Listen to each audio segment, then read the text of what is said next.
Hello everyone, कैसे हैं आप सभी। आई एम श्योर आप सभी लोग अच्छे होंगे। मैं निकिता चौधरी स्वागत करती हूँ आप सभी का हमारे एग्जाम जर्नी परिवार में।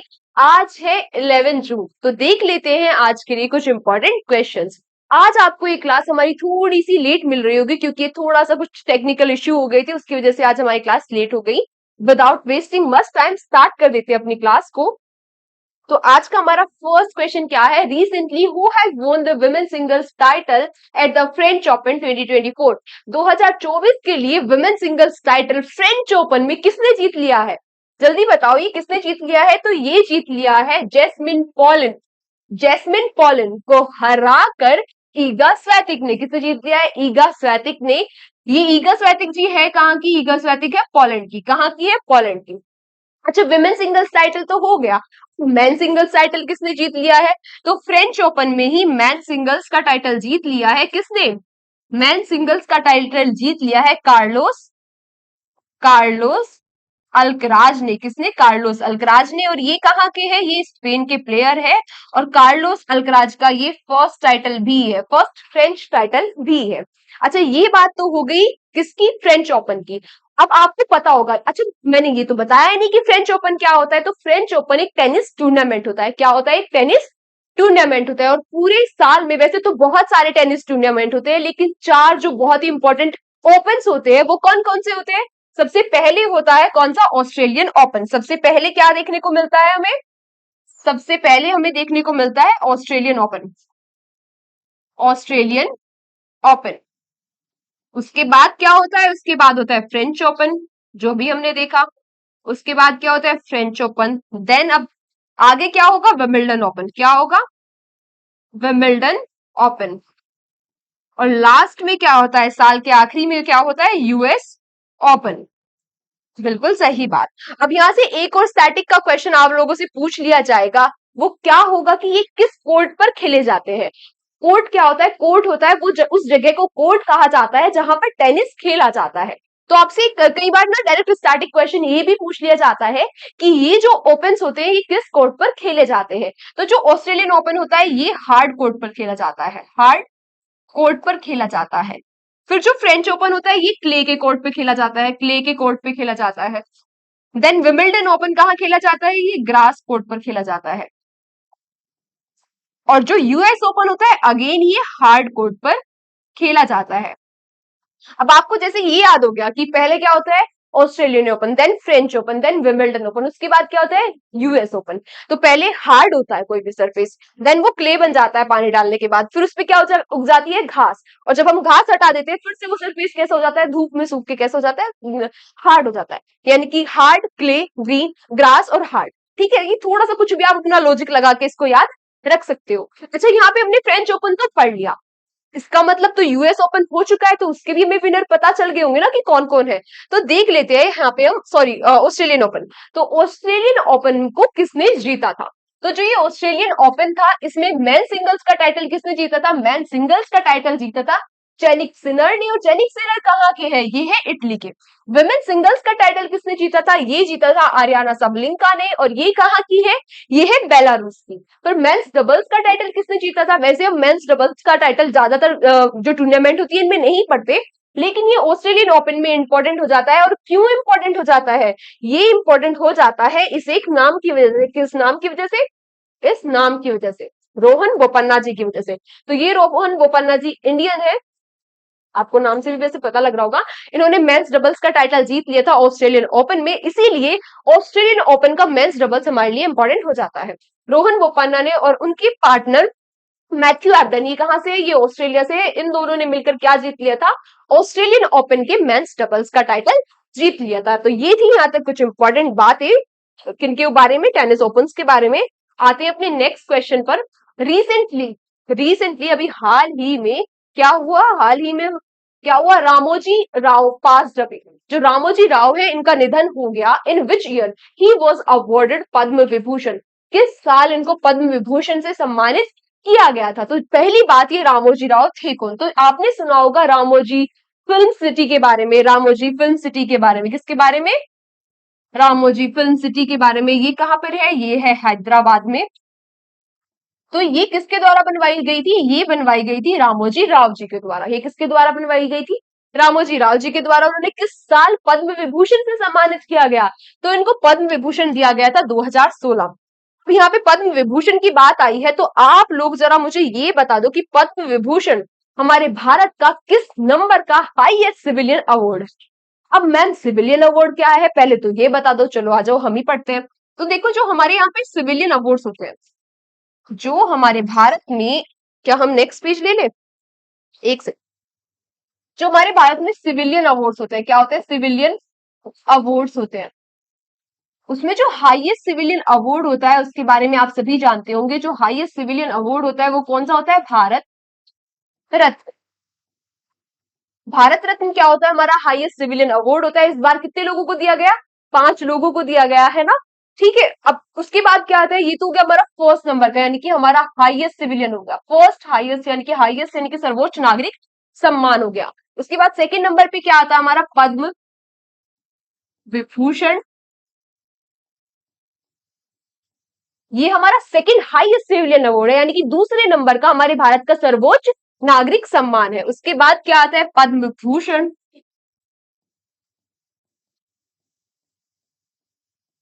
ये थर्ड हाईएस्ट सिविलियन अवार्ड हो गया। देन आता है हमारा Padma Shri. Padma Shri, and Padma Shri is the fourth highest civilian award of India. तो हमारा पद्म विभूषण क्या है? सेकंड हाईएस्ट सिविलियन अवार्ड है। अच्छा, भारत रत्न के बारे में अगर हम देखें तो भारत रत्न हमारे लिए और भी ज्यादा इंपॉर्टेंट हो जाता है, क्योंकि ये हमारे भारत का हाईएस्ट सिविलियन अवार्ड है। तो ऐसा मुझे लगता है कि आप लोगों को एटलीस्ट इतना तो पता ही होना चाहिए कि फर्स्ट टाइम कब दिया गया था और किन लोगों को दिया गया था। तो जो हमारा हाईएस्ट सिविलियन अवार्ड है, फर्स्ट टाइम 1954 में दिया गया था। 1954 में दिया गया था। अच्छा, ये दिया किसके द्वारा जाता है? किसके द्वारा दिए जाते हैं ये जो सिविलियन अवार्ड्स होते हैं? किसके द्वारा दिए जाते हैं? किसके? जल्दी बोलो किसके द्वारा? जिन्होंने कल या परसों ओथ दिलाई है नरेंद्र मोदी जी को, किसने दिलाई है? प्रेसिडेंट ने। तो किसके द्वारा दिए जाते हैं? ये दिए जाते हैं प्रेसिडेंट के द्वारा। किसके द्वारा? प्रेसिडेंट के द्वारा क्या दिए जाते हैं? ये सिविलियन अवार्ड्स दिए जाते हैं। तो 1954 में भी प्रेसिडेंट के द्वारा दिए गए होंगे। तो तब प्रेसिडेंट, पहली बात तो प्रेसिडेंट कौन थे? डॉक्टर राजेंद्र प्रसाद जी। ठीक है, किन लोगों को दिया गया था? तब ये 3 लोगों को दिया गया था। थोड़ा जल्दी जल्दी करते हैं। 3 लोगों को दिया गया था। वो 3 लोग कौन कौन थे? एक तो थे हमारे डॉक्टर सर्वपल्ली राधाकृष्णन जी, डॉक्टर सर्वपल्ली राधा कृष्णन जी। एक थे हमारे सीवी रमन जी, और एक थे हमारे सीवी रमन जी, और एक थे हमारे सी राज गोपालाचारी जी। सी राज गोपालाचारी जी, सी राज गोपालाचारी जी। ठीक है, तो ये कुछ अवार्ड्स के, ये हमारे कुछ सिविलियन अवार्ड्स के बारे में हमने कुछ चीजें देखी। अच्छा, हमारा आंसर हो गया। हाँ, 2016 में इनको क्या, किससे सम्मानित किया गया था? पद्म विभूषण से। अपने नेक्स्ट क्वेश्चन पे हम आते हैं। Recently how many countries has been elected as the temporary members of UNSC? अभी हाल ही में यूएनएससी के टेम्परेरी मेंबर कितनी कंट्रीज को इलेक्ट कर लिया गया है? तो पहली तो बात आप पूछेंगे कि यूएनएससी क्या होता है। तो यूएनएससी क्या होता है? United Nations security council. अब आपको पता चल रहा है कि यूनाइटेड नेशंस की एक क्या है, पार्ट है, और किस लिए क्या काम करता है? सिक्योरिटी के लिए काम करता है। ठीक है, तो यूएनएससी क्या है? United nation security council. इसमें कितने मेंबर होते हैं? तो इसमें टोटल 15 मेंबर्स होते हैं। टोटल कितने मेंबर्स होते हैं? टोटल 15 मेंबर्स होते हैं, जिनमें से इन 15 मेंबर्स में से क्या होते हैं? इनमें से 5 मेंबर्स तो परमानेंट मेंबर होते हैं। 5 मेंबर्स तो क्या होते हैं? Permanent member. और 10 मेंबर क्या होते हैं? टेम्परेरी। अब ये जो 5 मेंबर है परमानेंट है, यानी कि ये तो हमेशा के लिए। आपने सुना होगा, आपने बहुत ही सुना होगा कि आज रशिया ने वीटो कर दिया, आज किसने? यूएनएससी में रशिया ने वीटो कर दिया, यूएसए ने वीटो कर दिया। तो इन लोगों के पास क्या होती है? वीटो पावर होती है। क्या होती है? वीटो पावर होती है। लेकिन जो ये 10 मेंबर होते हैं, जो टेम्परेरी मेंबर होते हैं, ये कितने, इनका टेन्योर कितने दिन का होता है? 2 साल के लिए चुने जाते हैं। हर 2 साल के बाद नए नए मेंबर चुने जाते हैं। ठीक है, अभी आप पूछेंगे कि मैम ये जो परमानेंट मेंबर है ये कौन कौन है? तो जो परमानेंट मेंबर 5 है, ये कौन कौन से है? यूएसए, यूके, चाइना, रशिया, और क्या है पांचवा? फ्रांस। तो ये क्या हो गए, 5 परमानेंट मेंबर्स हो गए।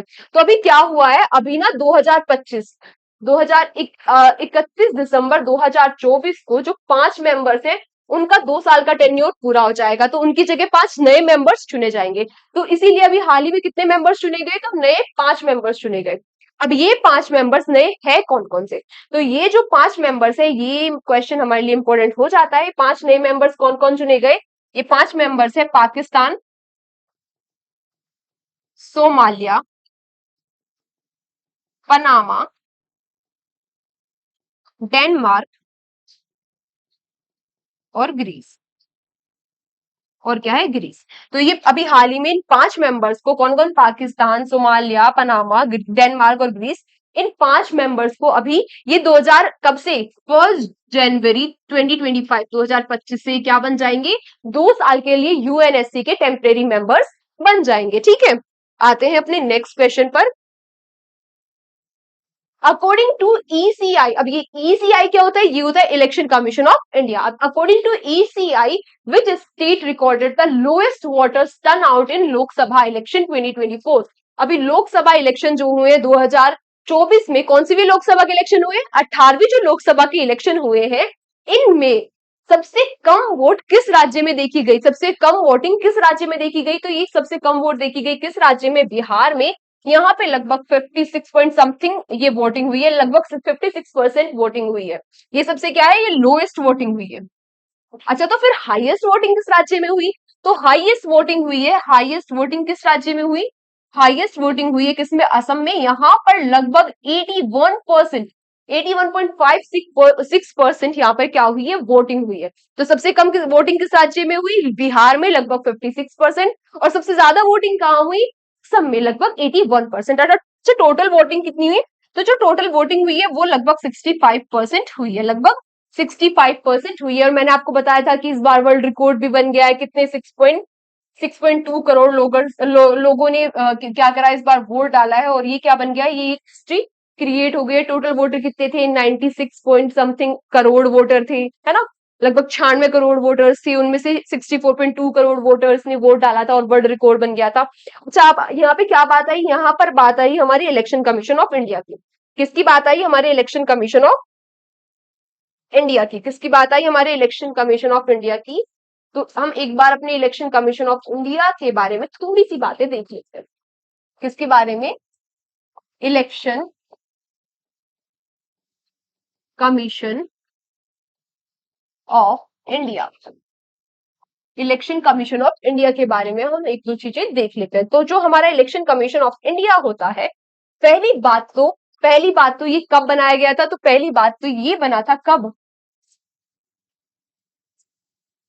पहली बात तो ये कब बनाया गया था, ये बना था कब, 25 जनवरी 1950। बिल्कुल सही बात। हेडक्वार्टर्स कहाँ है, हेडक्वार्टर्स है न्यू दिल्ली में। हेडक्वार्टर्स कहाँ है, हेडक्वार्टर्स है न्यू दिल्ली में। अच्छा, जब ये बनाया गया था तो ये वन मेंबर बॉडी होता था, वन मेंबर बॉडी होता था। क्या होता था, सिंगल मेंबर बॉडी होता था, यानी कि एक ही इलेक्शन कमिश्नर होते थे। लेकिन फिर क्या हुआ, फिर हुआ एक अमेंडमेंट एक्ट। फिर क्या हुआ, एक अमेंडमेंट एक्ट जिसमें वोटिंग एज को 21 से घटाकर क्या कर दिया गया, 18। अब जो हमारी वोटिंग एज है वो 18 है ना, तो जब वोटिंग एज को 21 से घटाकर 18 कर दिया गया, तो ये किस, यहाँ पे क्या हुआ, एक अमेंडमेंट एक्ट यानी कि संविधान संशोधन हुआ। और ये कौन सा संविधान संशोधन था, ये तो था 61st कॉन्स्टिट्यूशन अमेंडमेंट एक्ट, जो हुआ था 1988 में। तो इससे क्या कर दिया गया था, हमारी वोटिंग एज को 21 से घटाकर 18 कर दिया गया था। क्या हुआ यहाँ पर, अब क्या हुआ, यहाँ पर बढ़ गया काम। अब यहाँ पर काम बढ़ गया तो क्या कर दिया गया, जो इलेक्शन कमीशन के मेंबर्स थे, इसे 1 मेंबर से बढ़ाकर तो 3 मेंबर्स बॉडीज में 2 मेंबर्स और ऐड कर दिए गए।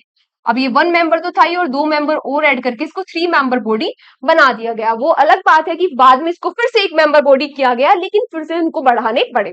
अच्छा, अब हमारी बात यहीं तक आती है कि ये 3 मेंबर बॉडी है, इसमें क्या होते हैं, एक तो चीफ इलेक्शन कमिश्नर होते हैं, एक तो चीफ इलेक्शन कमिश्नर होते हैं, और दो क्या होते हैं, इलेक्शन कमिश्नर होते हैं। एक तो चीफ इलेक्शन कमिश्नर होते हैं और दो क्या होते हैं, दो होते हैं हमारे इलेक्शन कमिश्नर। आप पूछेंगे कि मैम ये तो ठीक है, अब चीफ इलेक्शन कमिश्नर अब कौन है, तो चीफ इलेक्शन कमिश्नर अब कौन है, राजीव कुमार जी। राजीव कुमार जी हमारे कौन है, चीफ इलेक्शन कमिश्नर। और जो दो इलेक्शन कमिश्नर है वो कौन कौन है, एक तो ज्ञानेश कुमार और सुखबीर सिंह संधू। और कौन है? सुखबीर सिंह संधू। ठीक है। अच्छा, यहाँ पे बस एक दो चीजें और रह गई, एक दो चीजें जो इंपॉर्टेंट हो जाती है वो क्या हो जाती है क्या? एक तो यही बात आ जाती है क्या, एक कि ये किस आर्टिकल में आता है। तो ये हमारे कॉन्स्टिट्यूशन के आर्टिकल 324 से 329, 324 से 329 तक आता है, और ये कॉन्स्टिट्यूशनल बॉडी है। आते हैं अपने नेक्स्ट क्वेश्चन पर। Recently which organisation release the child nutrition report. अभी हाल ही में चाइल्ड न्यूट्रिशन रिपोर्ट जो है वो किस ऑर्गेनाइजेशन के द्वारा क्या की गई? रिलीज की गई। तो ये रिपोर्ट रिलीज की गई यूनिसेफ के द्वारा। यूनिसेफ के द्वारा। मैं यूनिसेफ के बारे में आपको कई बार पढ़ा चुकी हूँ। यूनिसेफ क्या है? यूनिसेफ होता है United Nations International United Nations International Children's Emergency Fund. Emergency fund, ये क्या होता है? United Nation Children's Emergency Fund. Headquarters कहाँ है? न्यूयॉर्क में है। हेडक्वार्टर्स कहाँ है? न्यूयॉर्क में है। स्टैब्लिश कब हुआ था? 1946 में इसको क्या किया गया था? स्टैब्लिश किया गया था। तो आप बस यहाँ पे इतनी बात ध्यान रखने की है कि जो चाइल्ड न्यूट्रिशन रिपोर्ट जो है ये किसके द्वारा रिलीज की गई? तो ये रिपोर्ट रिलीज की गई यूनिसेफ के द्वारा। किसके द्वारा? यूनिसेफ के द्वारा। आते हैं अपने नेक्स्ट क्वेश्चन पर। Recently who has been awarded the Dilip Bose lifetime achievement award. तो ये Dilip Bose lifetime achievement award किन लोगों को दिया गया? तो ये दिया गया नरसिंह जी को, रोहिणी लोखंडे को। इन दोनों को ही क्या दिया गया? Life time Dilip Bose lifetime achievement award. अब ये है क्या? देखो, ये दिलीप बोस जी टेनिस प्लेयर थे और इनकी याद में ये ऑल इंडिया टेनिस एसोसिएशन के द्वारा ऑल इंडिया टेनिस एसोसिएशन के द्वारा ये अवार्ड दिया जाता है। तो ये किन लोगों को दिया गया? बस ये याद रखना है, किन लोगों को दिया गया? दिलीप बोस अवार्ड ये दिया गया नरसिंह जी को, रोहिणी लोखंडे को। आते हैं अपने नेक्स्ट क्वेश्चन पर। Recently who has become the brand ambassador of the Bisleri Limonata. Bisleri Limonata के जो ब्रांड एम्बेसडर है अभी हाल फिलहाल में, वो किसको अपॉइंट कर दिया गया है? आप फोटो देखकर समझ गए होंगे किसको अपॉइंट कर दिया गया है। बिल्कुल सही है, किसको कर दिया गया है? आदित्य रॉय कपूर को ये ब्रांड एम्बेसडर अपॉइंट कर दिया है। वैसे करीना कपूर कहाँ की ब्रांड एम्बेसडर है, जिसके बारे में हमने अभी पढ़ के आ रहे हैं? चाइल्ड न्यूट्रिशन रिपोर्ट जिसने निकाली है। तो ये किसकी ब्रांड एम्बेसडर है? ये है यूनिसेफ इंडिया की ब्रांड एम्बेसडर। पीवी संधू किस किस की ब्रांड एम्बेसडर बन गई? एक तो हमने पढ़ा था नो टबैको की ब्रांड एम्बेसडर बनी है, गवर्नमेंट ऑफ इंडिया के द्वारा बनाई गई है, पढ़ा था ना। तो किसकी है? सॉरी, टबैको कंट्रोल की। टबैको कंट्रोल की ब्रांड एम्बेसडर है, गवर्नमेंट ऑफ इंडिया के द्वारा बनाई गई थी। और एक हमने पढ़ा था बेटर न्यूट्रिशन की। बेटर न्यूट्रिशन की ब्रांड एम्बेसडर भी कौन है? पीवी सिंधु है। और संजना संघी के बारे में भी हमने पढ़ा था, ये किसकी ब्रांड एम्बेसडर है? स्पेस इंडिया की ये ब्रांड एम्बेसडर है। आते हैं अपने नेक्स्ट क्वेश्चन पर। Recently who has become the first female helicopter pilot in the Indian navy. अभी हाल ही में इंडियन नेवी में पहली महिला हेलीकॉप्टर पायलट कौन बन गई है? तो ये कौन बन गई है? ये बन गई है कौन? ये बन गई है अनामिका बी राजीव जी। कौन बन गई है? अनामिका बी राजीव जी। वैसे अवनी चतुर्वेदी जी कौन थी? ये फर्स्ट फाइटर पायलट थी, हमारे भारत की फर्स्ट फाइटर, हमारे भारत की फर्स्ट फाइटर पायलट है। अच्छा, सरला ठकुराल जी इंडिया की क्या है? फर्स्ट पायलट थी। ये कौन थी? ये कौन थी? फर्स्ट पायलट थी। ये कौन थी? फर्स्ट पायलट थी। अच्छा, इंडियन नेवी की यहाँ पे बात हो रही है, तो इंडियन नेवी के बारे में भी हम कुछ देख लेते हैं। तो जो हमारी इंडियन नेवी है, क्या है? हमारी इंडियन नेवी है। किसकी बात करी हमने यहाँ पे? हमारी इंडियन नेवी के बारे में। किसके बारे में बात करी? इंडियन नेवी के बारे में। तो बिना पढ़े तो हम नेवी के बारे में नहीं जाएंगे, तो नेवी के बारे में ही कुछ देख लेते हैं। तो इंडियन नेवी जो है हमारी कब स्टैब्लिश हुई थी? ये 26 जनवरी 1950 को स्टैब्लिश हुई थी। बिल्कुल सही बात। हेडक्वार्टर्स कहाँ है? हेडक्वार्टर्स कहाँ है? कहाँ कह रहे हो? कोची में बता रहे हो क्या? नहीं नहीं भाई, इसके हेडक्वार्टर्स कहाँ है? न्यू दिल्ली में। कहाँ है? न्यू दिल्ली में इसके हेडक्वार्टर्स है। मोटो क्या है? अब आप लोग मुझे मोटो बता दो, मोटो क्या है? समनो वरुणा। समनो वरुणा क्या हो गया? हमारी इंडियन नेवी का मोटो हो गया। अच्छा, अभी हमने पढ़ा था इनकी जो नेवी के चीफ है वो अभी हाल फिलहाल में अपॉइंट हुए हैं, वो कौन है? दिनेश के त्रिपाठी जी। कौन हुए? दिनेश के त्रिपाठी जी अभी हाल फिलहाल में इंडियन नेवी के हमारे क्या बने हैं? चीफ बने हैं। अब हम इंडियन नेवी डे कब सेलिब्रेट करते हैं? हम इंडियन नेवी डे कब सेलिब्रेट करते हैं? तो ये हम सेलिब्रेट करते हैं 4 दिसंबर को। अब आप बोलेंगे कि मैम 4 दिसंबर को क्यों सेलिब्रेट करते हैं? ये तो स्टैब्लिश हुई थी 26 जनवरी को। देखो 4 दिसंबर को क्या हुआ था? 4 दिसंबर 1971 को, 4 दिसंबर 1971 को हमारी इंडियन नेवी ने क्या किया था? ऑपरेशन ट्राइडेंट लॉन्च किया था। Operation Trident, operation Trident launch किया था। आप सभी को पता लग गया होगा 1971 में क्या हो रहा था। 1971 में हुई थी इंडो पाकिस्तान वॉर, तो तब हमारी इंडियन नेवी ने ऑपरेशन ट्राइडेंट लॉन्च कर दिया था पाकिस्तान के कराची पोर्ट पे।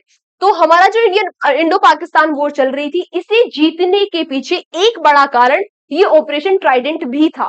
इसीलिए इस ऑपरेशन की को कोमेमोरेट करने के लिए 4 दिसंबर को क्या सेलिब्रेट किया जाता है? 4 दिसंबर को सेलिब्रेट किया जाता है क्या? Indian navy day. तो आज की क्लास यहीं तक रहेगी। Thank you so much everyone हमारे साथ सेशन में एंड तक बने रहने के लिए। और आखिरी में आप सब लोगों के लिए दो चीजें जो आप बहुत सारे कमेंट्स आते रहते हैं, तो मैं आपको क्लियर कर देती हूँ। पहला कमेंट तो सबसे ज्यादा आ रहा है पीडीएफ के लिए कि मैम पीडीएफ कहाँ मिलेगी? तो पीडीएफ मिलेगी हमारे टेलीग्राम चैनल पर। टेलीग्राम चैनल हमारा किस नाम से है? टेलीग्राम चैनल है हमारा एग्जाम जर्नी। एग्जाम जर्नी के नाम से हमारा टेलीग्राम चैनल है। यहाँ पे डेली आपको पीडीएफ मिल जाएगी क्लास के बाद। दूसरी चीज आ रही है कि मैम होमवर्क क्वेश्चन चाहिए हमें। अच्छा आपको होमवर्क क्वेश्चन चाहिए, तो आज के लिए होमवर्क क्वेश्चन क्या होने वाला है? मैंने आज आपको भी क्या किसके बारे में पढ़ाया? इंडियन नेवी के बारे में पढ़ाया। तो ऐसे ही आप लोग मुझे हमारी इंडियन एयरफोर्स और आर्मी के बारे में कुछ चीजें बताओगे। इसका आंसर आपको वैसे कल की क्लास में भी मिलेगा, लेकिन आप कल की क्लास के भरोसे नहीं रहेंगे। क्या करेंगे? आज ही जाके ये सारी चीजें सर्च करेंगे। पहली जो चीजें आती है कि ये स्टैब्लिश कब हुई थी, दोनों ही कब स्टैब्लिश हुई थी, मोटो क्या है, ठीक है, मोटो क्या है, स्टैब्लिश कब हुई थी, हेडक्वार्टर्स कहाँ है, फिर उसके बाद आप इनके चीफ कौन है, इनकी चीफ कौन है, ये सारी बात आप इन दोनों के बारे में मुझे बताओगे। और अगर साथ ही साथ आप इक्विवेलेंट रैंक इनकी रैंक्स भी पढ़ लोगे, तो एनडी और सीडीएस वाले बच्चों को जो डिफेंस की प्रिपरेशन कर रहे हैं उन बच्चों के लिए तो बहुत ही हेल्प हो जाएगी। तो साथ साथ में आप इनकी तीनों की, नेवी की भी क्या देख लोगे? रैंक्स भी देख लोगे, इनकी रैंक्स क्या है, क्योंकि इक्विवेलेंट इनकी रैंक्स क्या है इसके बारे में भी आप देख लोगे, क्योंकि आप सभी को पता होगा डिफेंस के लिए तो कितना ज्यादा जरूरी है। तो आज की क्लास को हम यहीं तक रखते हैं। अपना ध्यान रखिए। Tata bye bye.